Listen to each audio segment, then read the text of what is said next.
Yes, we're recording. Yep, good. Yep. Okay.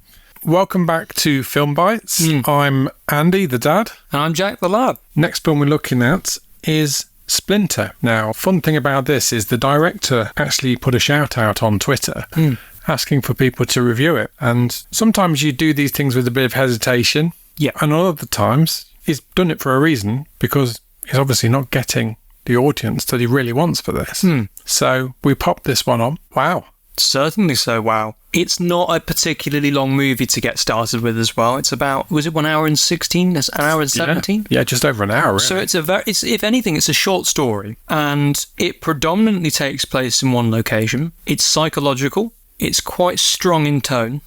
The themes that play out are heavy. Yes. But it's not used in an unnecessary way. It's very much used with the intent of being quite powerful, of great depth of storytelling as well, and character development. In this case, you could probably say characters development, but I won't go on further. I was quite stunned by this, if I'm honest with you. I thought that there was a lot to a very short movie that didn't have a particularly big budget. Absolutely, I couldn't agree with you more. I mean, it's a study of one man's grief after family tragedy and the things that happen and ensue along the way. The cinematography, smashing. Thought it was a great job. And there was a lot of German expressionism being used with the shadows, which I thought was very... If you've seen Nosferatu with the woman in the bed and then the shadow of his hand reaches over up to her face, it was very much in that vein, which I enjoyed. Yeah. And again, it had those little horror elements and those little scares that I just thought, it's a lot of fun whilst also being quite dark. Yeah, absolutely. I mean, the volumetric lighting and fog was lovely in certain sequences. That blurring of the lines between what's real or whether it's his dreaming or whatever. I thought that was absolutely phenomenal. I mean, let's talk about the acting. Yes. Bill Fellows in this is absolutely sensational. Agreed. I mean, we've seen him recently in obviously things on telly, but just wow, this is a powerhouse performance, and it's really gently understated. But as obviously the story opens up and ensues, and you understand more about what's going on with this character, you believe it. Oh, 100%. And I've got to say, as it goes on with everything that's ensuing, and it's going on in quite a slow pace, but in a very short amount of time, it's not a bad slow pace either. It's the right kind of pacing to think what's going on here and kind of gather those thought processes. Yeah. A lot of the sequences that play out in certain rooms with this main character having OCD, yes, it's interesting because it's basically saying to the viewer, make a note of that, count, look, and also view from a different angle. Yeah. So it's very much testing the audience, but it's also making a point. And it's very clever in the way in which it does so. There was a prop that I pointed out that I won't name because it would probably give away certain aspects as well. But immediately from that, I thought, okay, we've got a game being played right now. Yeah. And there's a lot of things where you question, are there elements that are, as you say, dream sequences, all in his mind, psychological? Are they, let's say, he's drunk? Or is there something supernatural? Is there nothing supernatural whatsoever? Is he playing some sort of game that he doesn't understand?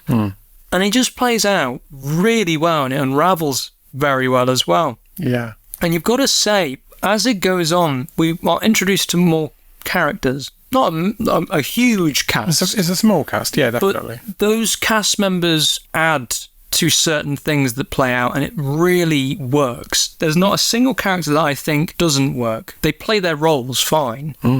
It adds that nature of the superstition. It adds that nature of the questioning of things. Are you responsible? Or, you kind of just question it all, which is so cleverly made and well done. And with that as well, you're introduced to a particular character. I won't go into detail, but I'll call him Bobby. What a character. Yeah. And the performance of him as well. I don't remember his name as such, unfortunately. Do you have the name there?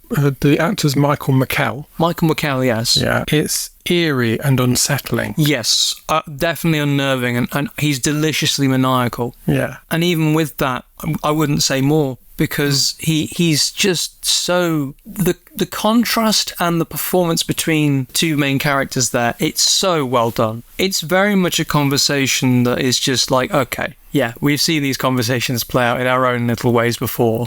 And it was fun, but also disturbing. Yeah. A lot of the music felt contrapuntal. Yes. which was, again, very unnerving and unsettling. Yeah. There was a shot that I unfortunately cannot remember the name of particularly well, but it almost reminded me of Jaws, Yes. with the camera almost being focused on the face, a close-up view, but the surrounding environment is blurred. Yeah. It's almost warped, and it's made to feel uncomfortable. Yeah, it almost feels like a fisheye lens. A fisheye lens, yeah. Yeah, and you also picked up on a couple of bits of the scenery that kept moving. The Harlequin mask you picked out, which does move, doesn't it?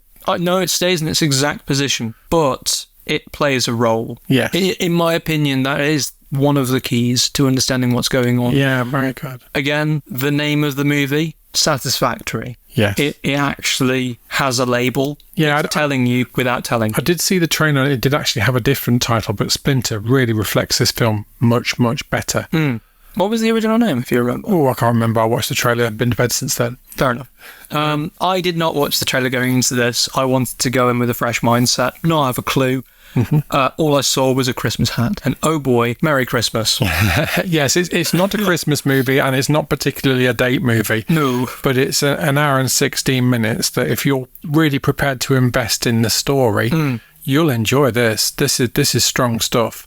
It is clearly low budget. The acting talent on screen, you've even got Jane Asher in there as well. It's quite incredible what they've managed to do with such a short budget, but they've managed to tell a really affecting story. And I think that is what sets this aside from a number of other pictures that we've seen recently. You've also got to say as well, with the short budget aspect, sometimes that can actually create even greater ideas with, that kind of more so than other studios. We've seen big studios, say, yes, we've got these ideas, but does it work is the question with the budget that they have. We've seen movies recently with these big budgets that try and create an idea. It either is the CGI that's being overworked with the artists, and then it's not come out well, and then it's bashing that. And then you've also got the story, which sometimes for big budget studios doesn't particularly work. And with this one, it was just nice because they got to play around with ideas that didn't need too much VFX used. They didn't need to use too much of their budget in particular instances of character transactions, let's say. I'm not going to go into the detail of that. And I just thought that's how you do a short, low-budget indie movie that is psychological, that has depth, and that can really invest the viewer's time. It's something that I was pleasantly surprised by. Agreed. I really can't recommend this enough.